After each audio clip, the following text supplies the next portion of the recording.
My name is Alexandra Martinez, and for the last 6 years, my family has treated my career like an embarrassing secret they're forced to acknowledge at holidays. It started when I graduated from Yale Law School at 25. My father had been so proud, his daughter the lawyer. My older sister Emma had gone into marketing, which Dad tolerated but never really celebrated. But law was prestigious. Law was respectable. Then I told them where I'd be working. The public defender's office, my father repeated, his face falling. In the Bronx. Stat. It's an incredible opportunity. Alexandra, you graduated third in your class from Yale. You had offers from every major firm in Manhattan. Sullivan and Cromwell wanted you. Cravath wanted you. And you're choosing to defend criminals for $63,000 a year. I'm choosing to defend people who can't afford representation. It's constitutional work, Dad. It matters. My mother had put her hand on his arm. Richard, maybe it's just for a year or two. Like a fellowship. But it wasn't just for a year or two. I spent 6 years as a public defender handling everything from misdemeanors to murder cases. I worked 100-hour weeks, fought against prosecutors with unlimited resources, and won more cases than I lost. I became known in the Bronx as the firewall. Because no matter how strong the prosecution's case seemed, I'd find a way through. My family never understood it. Every holiday gathering was the same. My sister Emma would talk about her marketing campaigns for luxury brands, her salary increases, her corner office with a view of Central Park. My parents would beam with pride. Then they'd turn to me. Still working with criminals, Alex? They're called defendants, Mom. And yes. When are you going to move to a real firm? Emma's boyfriend knows some partners at. I'm happy where I am. The disappointment was always palpable. 3 years ago, Emma started dating Trevor Williams. Trevor was a federal prosecutor in the Southern District of New York. And my father loved him instantly. Here was a lawyer who put criminals away instead of defending them. Here was someone who made $185,000 a year at 32. Here was the legal career my father had wanted for me. Trevor is going places, Dad would say at every opportunity. The U.S. Attorney's Office is grooming him for bigger things. Maybe even a judgeship someday. He wasn't wrong. Last year, at 35, Trevor had been nominated to the Federal District Court for the Southern District of New York. At 35. It was almost unheard of. Most federal judges weren't appointed until their late 40s or 50s. My father had thrown a celebration dinner the night Trevor's nomination was announced. Champagne, speeches, toasts about how Trevor represented the best of the legal profession. I'd sat quietly at the end of the table, listening to my father praise the man who'd been on the opposite side of 3 of my cases. Trevor had won 2 of them. I'd won one. A complete dismissal that had made the New York Times because of the prosecutorial misconduct I'd exposed. Trevor and I never spoke about our courtroom encounters at family dinners. It was an unspoken rule. My family wanted to believe we were both lawyers just doing different things. They didn't want to acknowledge that we were adversaries. But we were. What my family didn't know, what I'd carefully kept from them, was that 6 months ago, everything had changed. 6 months ago, I'd received a call from Senator Patricia Chen's office. Ms. Martinez, the senator would like to meet with you regarding a judicial vacancy. I'd assumed it was about recommending someone else. I'd worked with dozens of talented attorneys who deserved recognition. But when I arrived at the senator's Manhattan office, she got straight to the point. Alexandra, how would you feel about a federal judgeship? I'd stared at her. I'm sorry, what? Judge Morrison is retiring from the Second Circuit Court of Appeals. It's one of the most important courts in the country, just below the Supreme Court. I'm looking for someone brilliant, principled, and unafraid of powerful interests. Your name keeps coming up. Senator, I'm 31 years old. I'm a public defender. Federal appellate judges are usually older white men from corporate firms, yes. Which is exactly why we need to change that pattern. You've argued and won 15 appellate cases. You've exposed corruption in 3 prosecutors' offices. You've written articles on constitutional law that have been cited in Supreme Court opinions. And you're fearless. She'd slid a folder across her desk. This is a letter of support from the Chief Judge of the Second Circuit. This is a letter from the Dean of Yale Law. This is a letter from the New York Civil Liberties Union. This is a letter from 20 public defenders across 3 states. Everyone I've spoken to says the same thing. You're the best legal mind of your generation. I'd opened the folder with shaking hands. The letters were glowing. The dean of Yale had written, "In 30 years of teaching, I have never encountered a legal mind as sharp or a moral compass as true as Alexander Martinez's. I don't know what to say. Say you'll accept the nomination." The process had moved incredibly fast. The senator had connections. The timing was right. The president needed a win on judicial appointments and my record was unimpeachable. I was young, yes, but my work spoke for itself. The FBI background check was thorough. The American Bar Association rated me well qualified. Their highest rating. The Senate Judiciary Committee hearing was scheduled for 3 months out. I told no one. Not my family, not my colleagues at the public defender's office, not my closest friends. Judicial nominations could fall apart for countless reasons. A past client causing controversy, a political shift, an opposition campaign. I didn't want to celebrate prematurely. Then 2 weeks ago I'd been confirmed by the Senate. 67 to 33. A strong bipartisan vote. Yesterday I'd been sworn in as the youngest judge ever appointed to the Second Circuit Court of Appeals. At 31 years old. The ceremony had been private, attended only by the Chief Justice, Senator Chin, and a few clerks. The press release would go out Monday morning. Until then, I was under strict orders to keep it confidential. The Chief Justice wanted to coordinate media strategy around several judicial appointments being announced simultaneously. My chambers were ready. My nameplate had been installed. Honorable Alexander Martinez, Circuit Judge. And Monday morning, I had my first case assignment meeting with the Chief Justice and the other judges on the Second Circuit. The same Monday morning as my father's retirement party. The text from my father came on Wednesday, 5 days before both events. Retirement party Saturday, 6 p.m. at the plaza. Black tie. Everyone important will be there. I read it twice. My father was retiring after 35 years as a senior executive at a major pharmaceutical company. This was a big deal for him. Of course I'd be there. I replied, "I'll be there. Congratulations, Dad." An hour later, another text. "Actually, I need to talk to you about the party." He called immediately after. "Alex, I need to ask you for a favor." "Of course, Dad." "What is it?"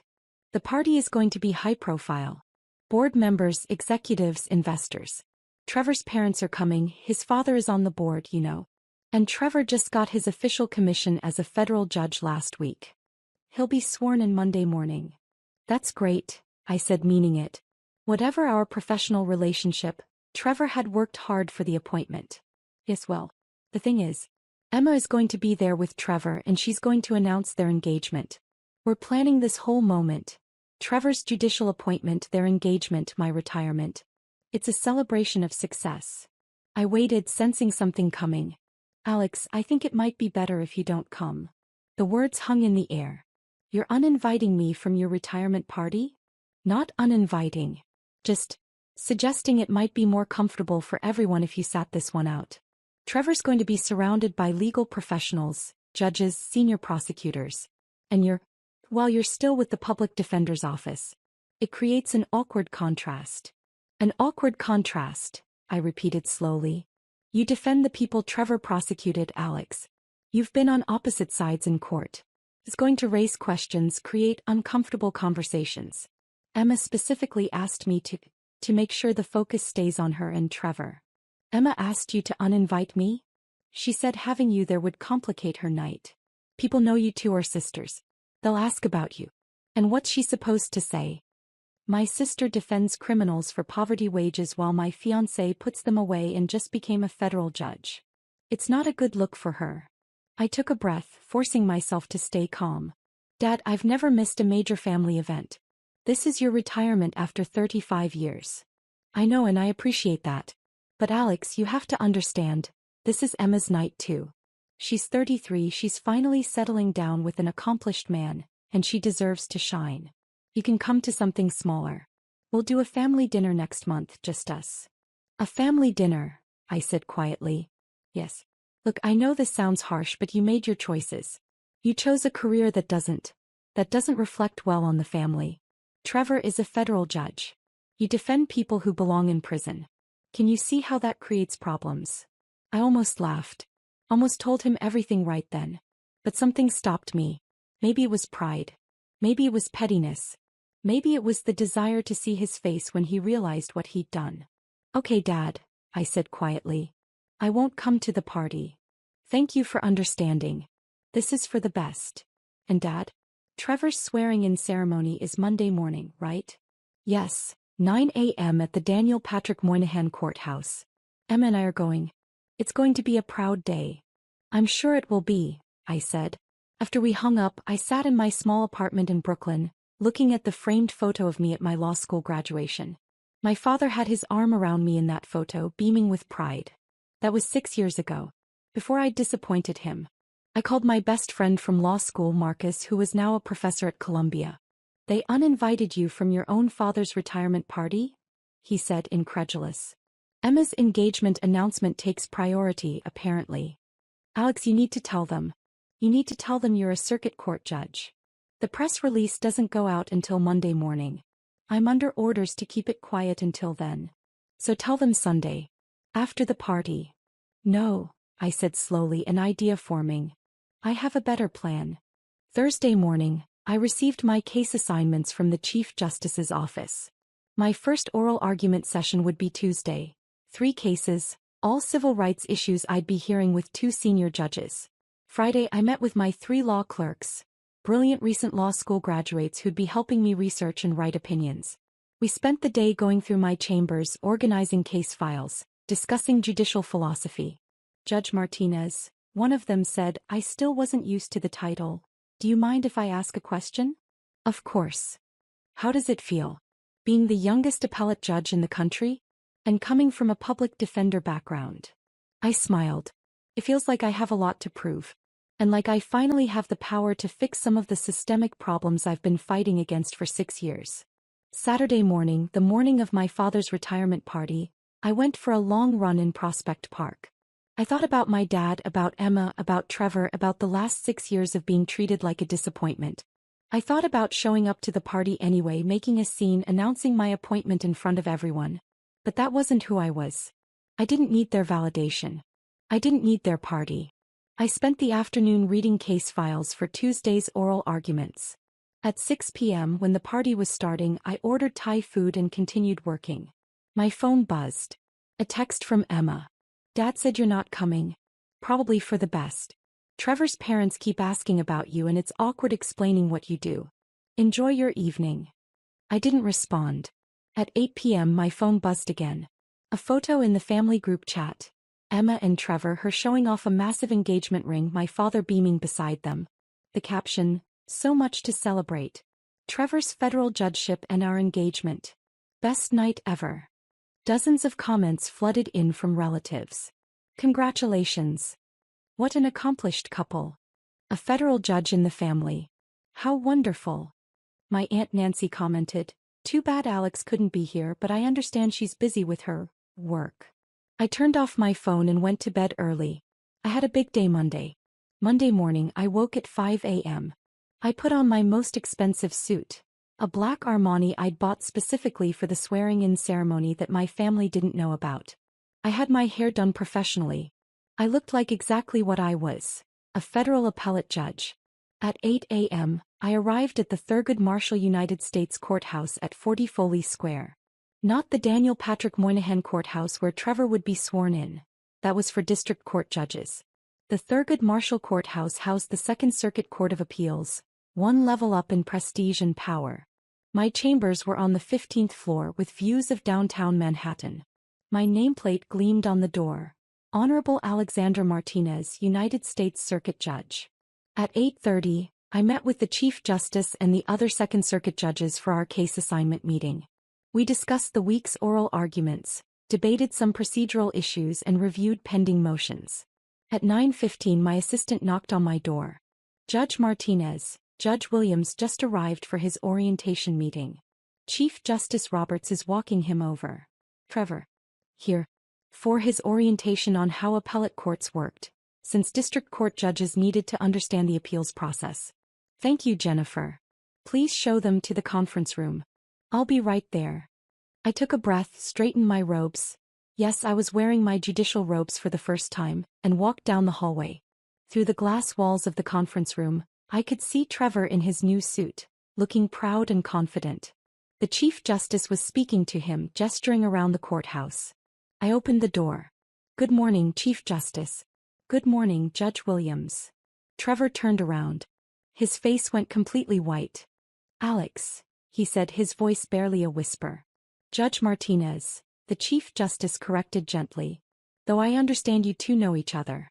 Trevor, Judge Martinez was confirmed to the Second Circuit 2 weeks ago. She'll be one of the appellate judges reviewing cases from your district court. Trevor stared at me, at my robes, at the nameplate I'd brought with me to the conference room. You're a circuit court judge?" he managed. "As of last week," I said calmly. "Please sit down. The Chief Justice and I are here to walk you through how the appellate process works." Trevor sat down mechanically, still staring. The Chief Justice began explaining the relationship between district courts and appellate courts, how cases moved up the chain, what district court judges needed to include in their rulings to make them easier to review on appeal. Trevor wasn't listening. He kept looking at me, then at the Chief Justice, then back at me. "I'm sorry," Trevor finally interrupted. "I need to understand. Alex, Judge Martinez, is on the Second Circuit? The Court of Appeals." "That's correct," the Chief Justice said. "But she's 31 years old." "31 and brilliant," the Chief Justice said firmly. "Her confirmation was one of the smoothest I've seen in years. The American Bar Association gave her their highest rating. Her Senate confirmation was 67 to 33, which in this political climate is practically unanimous. But she was a public defender. And one of the finest lawyers I've encountered in my career," the Chief Justice said, his tone cooling slightly. "Judge Martinez has argued 15 appellate cases and won 13 of them. She's exposed prosecutorial misconduct in 3 separate offices. She's written extensively on constitutional law. Her legal mind is exceptional." Trevor looked like he might be sick. "The press release went out an hour ago," I said quietly. "It's probably hitting the news now." Trevor pulled out his phone with shaking hands. His face somehow went even paler as he scrolled. "Oh my God," he whispered. "Oh my God, Emma. Your father."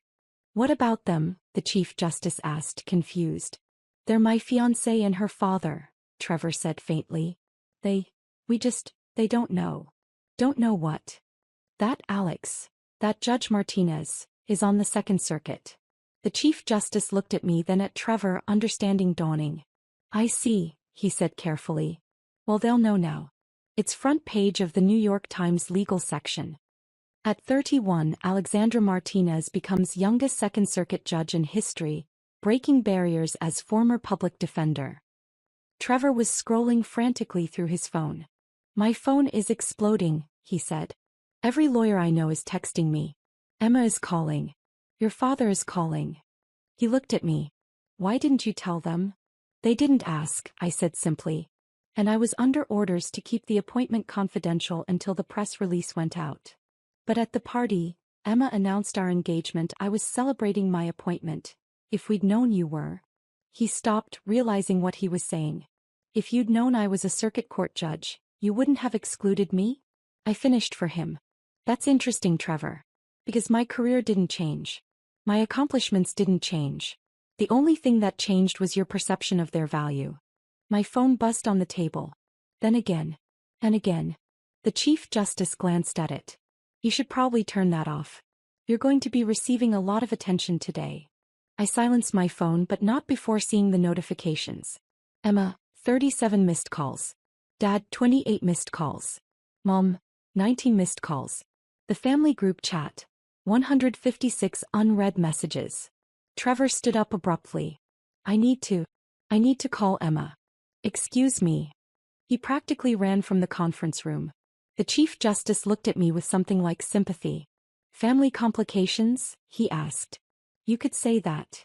For what it's worth, Judge Martinez, you earned this position entirely on your merit. Whatever your family dynamics, that doesn't change." "Thank you, Chief Justice. Now, shall we discuss your first oral arguments? You have 3 cases Tuesday and they're all significant." We spent the next hour going through the cases. By the time we finished, my phone showed 94 missed calls and over 200 text messages. At 11 a.m. Jennifer knocked again. Judge Martinez, there are reporters in the lobby. They want an interview about your appointment. And there's a woman claiming to be your sister demanding to see you. Tell the reporters I'll issue a statement this afternoon. And tell my sister that I'm in a judicial proceeding and cannot be disturbed. Yes, ma'am. At noon I finally checked my messages. Emma's text had progressed from confused to angry to panicked. Alex, call me now. Why didn't you tell us? Trevor is humiliated. Everyone at his swearing-in ceremony was talking about you instead of him. Dad is in shock. How could you do this to us? You deliberately let us exclude you from the party knowing you were a circuit court judge? This is so typical of you. Making everything about yourself. My father's messages were similar. Alexandro, we need to talk immediately. I just read the New York Times. Is this real? Do you have any idea how humiliating this is? Everyone at the party was there Saturday. Now they're all calling asking why we didn't mention your appointment. People think we didn't know our own daughter was appointed to the Second Circuit. We look like fools. My mother's messages were the most emotional. Alex, please call. Your father is devastated. Emma's crying. This is a disaster. Why didn't you tell us? We could have celebrated together. Please, sweetheart, we need to fix this. The family group chat was pure chaos. Aunt Nancy, did everyone know about Alex except us? Uncle Frank, a circuit court judge. That's higher than Trevor's position. Cousin Maria, wait, I'm confused. I thought Alex was just a public defender. Emma, she was. She deliberately hid this from us. Uncle Frank, actually this is incredible. A Second Circuit judge at 31? That's historic. Emma, that's not the point. Uncle Frank, I think that's exactly the point. I turned off my phone and went to lunch with two of my new colleagues, senior judges who'd been on the Second Circuit for over a decade. We heard about your family situation, Judge Chen said kindly. Courthouses are small communities. Word travels. It's complicated, I said. It always is, Judge Robertson added. For what it's worth, I've read your work. Your appellate briefs from your public defender days are taught at Harvard Law now. You deserve to be here. Thank you. And between us? Judge Chen leaned in. Trevor Williams is a fine district court judge, but he's not Second Circuit material. Not yet, maybe not ever. You are. Don't let family politics make you doubt that. By Tuesday morning, the story had exploded. The New York Times ran a feature. From public defender to federal appellate judge, Alexandra Martinez's unlikely journey. The Washington Post published an op-ed. Why we need more judges like Alexandra Martinez. NPR interviewed Senator Chen, who praised my extraordinary legal mind and unwavering commitment to justice. CNN ran a segment about the historic nature of my appointment. The youngest Second Circuit judge ever, one of the few former public defenders on any federal appellate court. And buried in all the coverage was a small but telling detail. Judge Martinez's sister Emma is engaged to Judge Trevor Williams, who was sworn in to the Southern District of New York on Monday. The Martinez family was unavailable for comment. My phone never stopped ringing. I kept it off. Instead, I focused on my work. Tuesday morning, I heard my first oral arguments. 3 cases, each involving civil rights violations. I asked sharp questions, challenged both sides' arguments, and felt the weight of the responsibility I now carried. After the arguments, Judge Robertson found me in my chambers. You were exceptional up there, he said. Tough questions, clear thinking, genuine engagement with the issues. You're a natural. Thank you. It felt heavy. Yes. Good. It should. You're deciding people's lives, their rights, their futures. The day it stops feeling heavy is the day you should step down. That evening, my mother appeared at the courthouse. Security called my chambers. Judge Martinez, there's a Catherine Martinez in the lobby. She says she's your mother. I hesitated. Then, send her up. My mother arrived looking exhausted. She'd been crying. Alex, she said, her voice breaking. Please. We need to talk. I gestured for her to sit. Your father didn't mean to hurt you, she began. He just didn't understand. Didn't understand what, Mom? That I was qualified. That I was successful. That I deserved respect.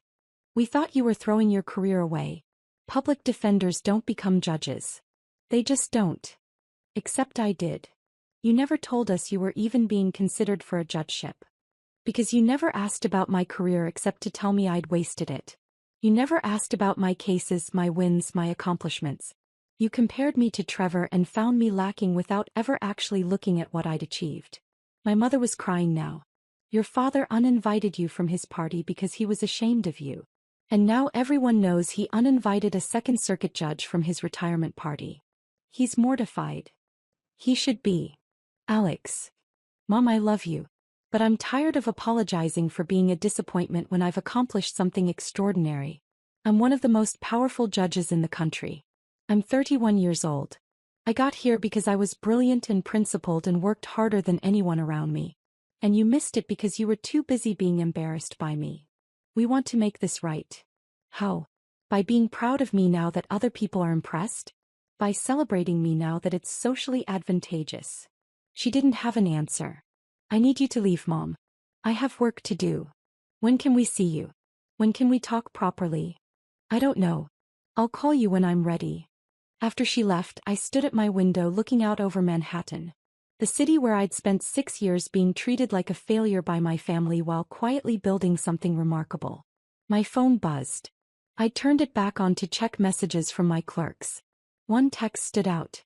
From Trevor. Alex, I need to talk to you. Not about family stuff. About a case. I called him back. What case? I have a criminal matter coming before me next week. The defendant is claiming prosecutorial misconduct. Her attorney is citing 3 cases where you exposed similar problems when you were a public defender. I've read the motion. It's compelling. And I think she's right. I think the prosecution cut corners. But if I rule in her favor, the U.S. Attorney's Office is going to appeal. To the Second Circuit. To you, potentially. So you want to know how I'd rule? No. I want to know. I want to know if I can be the kind of judge who makes the right call even when it's politically uncomfortable. The way you did for 6 years. I was quiet for a moment. Trevor, you don't need my permission to be a good judge. You just need to read the law, look at the facts, and rule accordingly. That's the job.